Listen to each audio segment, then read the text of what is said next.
Hey, and welcome to the Leniverse. I am Leni, and this is my very first BookTube video.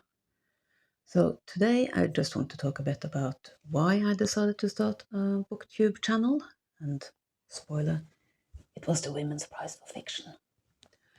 And a bit about what I am currently reading and what I'm going to be reading.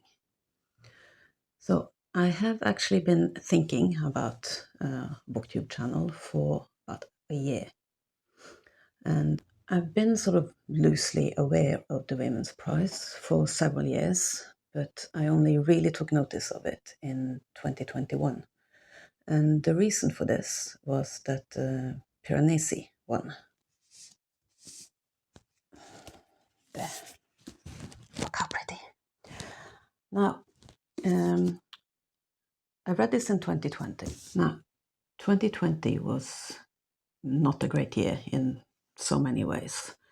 But I did read a lot, like a lot, more than I've ever read in 1 year before or since. But most of it was just pure escapism, comfort reads, And I appreciate those books for just getting me through the year. But most of them I don't remember at all. Couldn't tell you what I read. And there were very few books that kind of stand out to me from 2020 when I did try to read something that kind of challenged me more as a reader. I found that I just couldn't focus on it. It was 2020. So one of the few books, the sort of shining star that stands out from 2020 is Piranesi, because this book does demand quite a lot of you as a reader, and it gives you a lot back. And it's something that required my focus, and I actually managed to focus on it. So when I won the Women's Prize in 2021, I was like, yeah, wow, okay, good. And then I started to look more closely at the prize, and I realized that I had actually read quite a few of the previous year's winners, and some of them are like really high up on my list of books that live on in my mind and in my heart. And so I decided that I should probably start to follow that prize a bit more closely. And in 2022, I managed to read 14 out of the 16 books that were longlisted, but over the course of the entire year. And I discovered that there were a couple of books there that were really amongst my favorite reads of the year. And so when 2023 came around, I decided that I wanted to follow the prize more actively. Like really try to read the whole, or as much of the long list as I could before the shortlist was announced. And, just try to pick my favorites. And I watched so many BookTube videos. Long list predictions, shortlist predictions, reviews, plot alongs, you name it, I watched it. And it looked like so much fun. Meanwhile, I read, and I actually, again, managed 14 out of 16 books, but this time in time for the shortlist, so it didn't take me the whole year. So what I did was I read the books and I reviewed them on Litzy, which is a great bookish community. It's kind of like Instagram, but only for books. So you post a picture and you can write a little bit, but there's a character limit, so you can only say so much. And I made my predictions and everything, and I had a lot of fun with that. But I also thought that it would be great to be able to talk a bit more about books. And so I thought, hey, maybe I should try a YouTube channel. And on the other hand, maybe not, because it's kind of scary. And do I really want to be on camera? Yikes. I'm still not convinced I want to be on camera, but I feel really awkward here, but hopefully I'll get used to it. And so my plan was to start making videos at the beginning of the year. That didn't happen because now we're at the end of February and here I am with the first video. But hey, first video.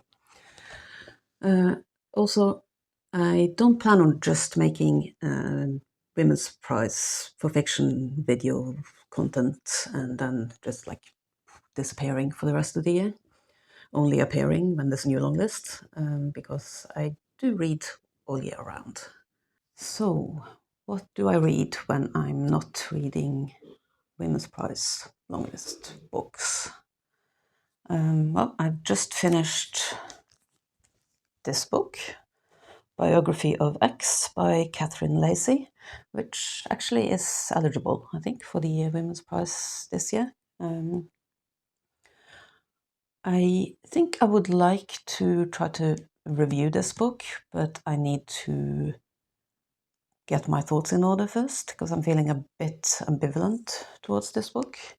So what I can say now is that it's a very clever book, maybe a bit too clever, and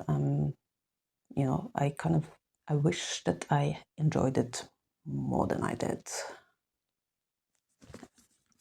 I have also started this book, What I Loved by Sirius Twit, and I haven't gotten very far into it, but so far I really like this one. Now, the reason why I'm reading this book is that I'm in a Goodreads group called 1001 Books, where we read books from the Boxall list of 1001 books to read before you die. I'm not going to go into like what that list is or why, not now, maybe in another video. But yeah, in that group we do like monthly and quarterly and annual reads depending on the size of the book, and a lot of them I end up not getting around to reading. But there's one thing that we do that I really enjoy, and that's called the TBR Takedown. So in December every year, we write a list of 24 books, like a personal list, not a group list.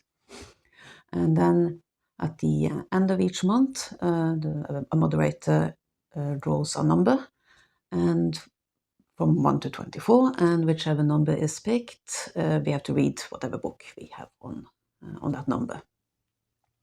And so for February, my number was, well, this is the book that came up for me. And yeah, it's almost at the end of February. We have like 2-3 days left, so I'm a bit late getting started on this one, but I don't think it will be a problem. Now, this book starts out with, there's an aging man. He's a professor of art, maybe art history, I'm not sure. But he's decided to write a book about an artist that he had a friendship with. And so it's the writer and his wife, who is also a university professor of some sort. And then there's the artist, the painter, and his wife, who is a poet. And you find out already on the first page that the painter will end up leaving his wife for one of his models, which seems a bit of a stereotype and a bit trite, but you also discover very quickly that there's a bit more to it than that. And from what I have, briefly read in the blurb endorsements, it seems that it's going to become very dark, and there will even be a murder.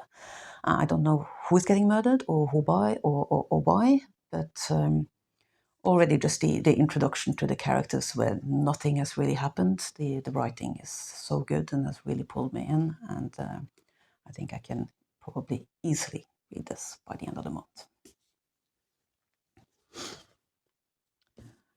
So in a way, there's a bit of overlap between that and this one, which also deals with art and an artist. And this book starts with the narrator finding some letters and deciding, when he reads those letters, from the model to the painter, that he's going to write the book.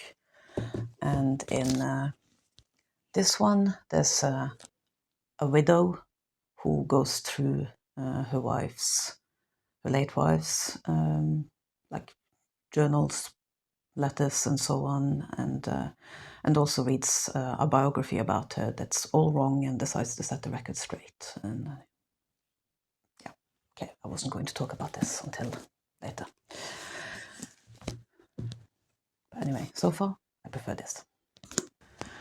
I am also currently reading this chunky boy, and that will definitely not be done by the end of February. Now, there are two reasons why I am reading this book. Well, three, because I'm reading it because I want to read it.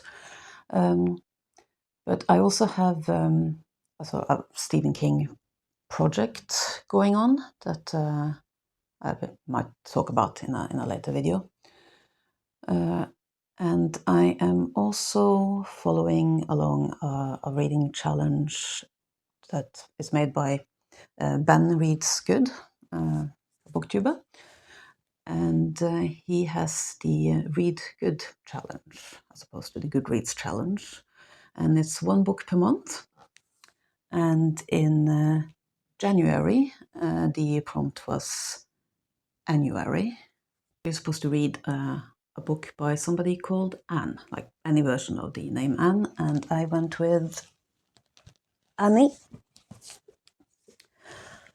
Pro, I think her name is pronounced. And this is a short story collection. Wyoming stories, close range. The best known one is obviously Brokeback Mountain. But yeah, I enjoyed all the stories in here. I don't think this is a very good sort of endorsement of Wyoming. Not that Wyoming was ever on my bucket list or anything, but reading this book definitely has put me off. Because every single story in here is basically how to die by misadventure or natural disaster in Wyoming. So after reading this, I don't even want to pass through Wyoming. No, just stay at home, read this book. Yeah, but for February, we have February. So to read a book where there's like an epidemic or like post-apocalyptic society decimated by disease, that kind of thing. And I have actually got a book called Fever that I should have probably picked for this month. So, hey, that's pretty big as well, actually, but it's not 1,400 pages like The Stand. It's 534 pages. A lot more doable in the month of February. I've had this for quite a few years now. It was a gift, so I feel a bit bad about not having read it yet. But it's also came out, I think, sort of in the wake of The Road. And the last several years haven't really been... Well, it came out before COVID, so 2017. But I still haven't quite been in the mood for a fever book. Well, it actually has an endorsement by Stephen King on here. Reminiscent of The Stand and The Passage. Great stuff. Don't know what The Passage is. So yeah, if anybody's read this and think that I should really try to make time and space for it, to read it, do let me know. But meanwhile, I did start The Stand because I really wanted to read The Stand and because I have a Stephen King project going on.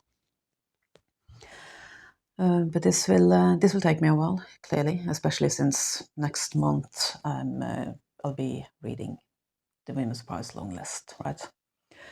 But that's okay. I'm enjoying the journey, and this is a book about journeying. So much journeying going on here. So I'm not in a hurry to get to the destination. It will take as long as it takes. I mostly read fiction, like a lot of fiction. I try to read a bit of nonfiction. I like the idea of nonfiction. I'm often drawn to nonfiction books, but then I try to read them and I find that I, can only read a few pages and then my attention wanders, or I would just rather be reading fiction. So I set myself a goal of 12 nonfiction books per year. So that's one book per month. But I consider it a success if I've managed 10.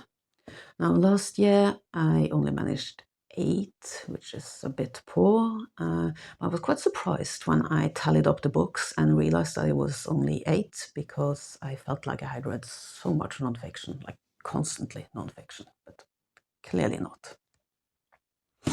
So this year, so far, in January, I read Once Upon a Tome by Oliver Darkshire, and that was a great start to my nonfiction reading. This is a book that I actually pre-ordered because I was so excited about it.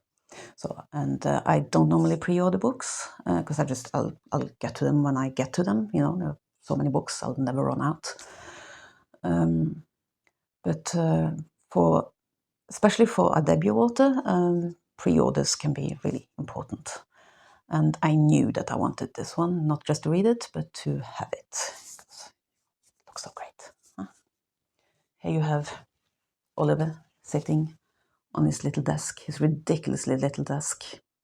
And on the back cover, he's fallen asleep over his little desk. So I pre-ordered it, and then I got it, and then I didn't read it for well over a year, because that's what happens. Now, this book is subtitled The Misadventures of a Rare Bookseller, and Oliver Darkshire works for Sotheby's Antique Books in London, one of the world's oldest antique bookstores that's are still running. And this whole book actually started as a Twitter account, because Oliver took over Sotheby's Twitter account, and it's the most amazing thing. I stopped using Twitter when it changed its name, and so I guess that's also a bit why I didn't read this book for a while, because it was sort of out of mind. But then one day I thought, wow, I haven't been on the app formerly known as Twitter for however long, and I really miss the Sotheby's Twitter account. It's that one and like 2 or 3 other accounts that I miss, and the rest it's fine. Don't care. But yeah, so this started as the most hilarious Twitter account in the history of Twitter. I'll fight you on that one, okay? It's nothing quite like it. And then it caught the attention of an agent who contacted Oliver Darkshire and said, you should really turn this into a book. And so we did. But this is not just like a string of like Twitter thread. It's, actual stories. Some of it, maybe most of it, has been covered on Twitter, but here it's more like fleshed out with more background, and it's also talking about how he took over the Twitter account and all the weird stuff that followed. So I know that he is working on another book now, but since I don't follow him on social media anymore, or at least I don't, access that social media device app, I don't actually know how that's going, and I don't know if it's a sequel to this or if it's writing fiction or what, but whatever it is, I'll probably pre-order it, because this was just great fun. And I realize now that I didn't actually say much about what this book is about, but it's just, the weird stuff that happens when you apprentice as a bookseller in an antique bookstore with some strange co-workers and strange customers, and just everything is kind of weird. So that was my January nonfiction, and for February I am reading Doppelganger by Naomi Klein.